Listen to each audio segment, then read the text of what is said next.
So what if all the chaos we're seeing in the world right now isn't actually chaos at all? Today, we're diving into a really provocative analysis that says it's all part of a calculated plan, a plan that's supposed to come to a head in 2026. Let's get into this high-stakes argument. Okay, so this is the core claim from political commentator Victor Davis Hanson. And when he compares 2026 to the fall of the Berlin Wall, I mean, wow. He's saying a massive, world-altering shift isn't just a possibility, it's right around the corner. That really sets the stage and the stakes incredibly high for everything we're seeing play out today. So you're probably thinking, how on earth could one single year be that important? Well, according to this analysis, we're not talking about a random series of events just happening to collide. No, the argument is that these are all deliberate moves, all timed to hit this one dramatic climax. Right, so Hanson's whole argument hinges on the idea that this global upheaval isn't just happening out of nowhere. He actually points to a single catalyst, one person driving all these massive shifts. You might remember a European diplomat once called this figure a bull in a nuclear china shop. And yeah, that catalyst, according to this analysis, is Donald Trump. The argument goes that his actions are basically the lit fuse. He's causing things to, in Hanson's own words, blow up everywhere, forcing old, simmering global problems to finally come to a head. Okay, so how exactly does one person supposedly kick off a global transformation? Well, the analysis breaks it down into three key areas, three geopolitical theaters where all this is supposedly playing out. Let's dive into the first one. First up, we've got the Middle East, specifically what Hanson calls the 47-year problem of Iran. His point is that for decades, pretty much every U.S. president has said, yep, Iran is a threat, but nobody, he argues, has really tried to solve the problem for good. And from Hanson's point of view, it's a complicated problem. You've got this theocracy, he says, that's dead set on getting a nuclear bomb. And it's not just for show or defense. The goal, he argues, is to totally dominate the region, destroy Israel, and basically hold Europe and the US hostage. So what's the supposed fix? It's laid out as a three-step plan. Step 1, bomb their nuclear facilities to stop the bomb-making in its tracks. Step 2, put on so much pressure that the theocracy starts to crack from the inside, hopefully leading to an uprising. The end goal? Make Iran militarily inert. Basically, take away its teeth. All right, let's shift gears to the second theater, Latin America. Now, the analysis here says we're not just looking at a few isolated incidents. It's describing a huge, widespread pro-Western revolution that's supposedly sweeping the whole region.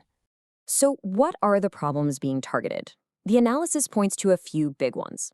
You've got Maduro's government in Venezuela, the long-standing communist regime in Cuba, and on top of that, the growing footprint of outside powers like China and Russia right here in the Western Hemisphere. And the strategy laid out here is, well, just as blunt. We're talking about removing Maduro from power, actively kicking China and Russia out of the hemisphere, and putting Cuba under immense pressure to change its ways. It's pitched as a total political makeover for the entire region. And this quote really captures the tone of the whole thing. According to Hanson, the message being sent to Cuba is incredibly direct. It's basically, hey, you saw what happened to Venezuela, you're only 90 miles from our shores. Reforming isn't a suggestion, it's what's happening. Okay, on to the third and final theater, Europe. And this is where the analysis gets, well, pretty unconventional. It totally reframes the way we're supposed to think about Russia, Ukraine, and the whole NATO alliance. So Hanson paints this really stark picture. On one hand, you've got what he calls Europe's suicidal energy policies, which he claims are literally funding Russia's war machine. But on the other hand, he argues that the Trump administration was actually way tougher on Russia, pointing to things like giving offensive weapons to Ukraine and fighting against the Nord Stream pipeline. Now, the ultimate goal here, according to the analysis, isn't just to beat Russia into the ground. It's this pretty wild flip Russia strategy. The idea is to weaken Putin just enough so he's not a threat to Europe anymore, but, and this is the key part, not so much that he can't be used down the road as a strategic balance against China. It's a really complex, long game kind of geopolitical chess move. So this all leads to a really big question, right? The one at the heart of this whole thing. Why on earth take all these massive risks? I mean, why stir the pot on 3 different continents, especially right before a big election? The analysis is pretty upfront about the huge political risks. You know, it distracts from a good economy, it could make gas prices shoot up, it definitely ticks off your allies. But the justification given is that these are short-term pains for long-term gains. The idea is to use limited force, mostly air power, to solve problems that have been festering for decades and, in the end, create stronger, more self-reliant partnerships. And it all boils down to this one core idea that Hansen says is driving the whole gamble. It's simple. Strength radiates friendship, weakness repels it. The belief is that being strong and decisive is what actually makes you friends in the world, while being seen as weak just pushes them away. Okay, so now let's tie it all together. How do these three completely separate arenas, the Middle East, Latin America, and Europe, how do they all supposedly come together for one single dramatic finale in 2026?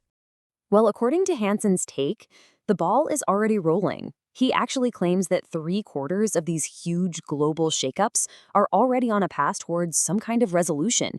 He's saying this isn't some future plan, it's a process that's already deep in motion.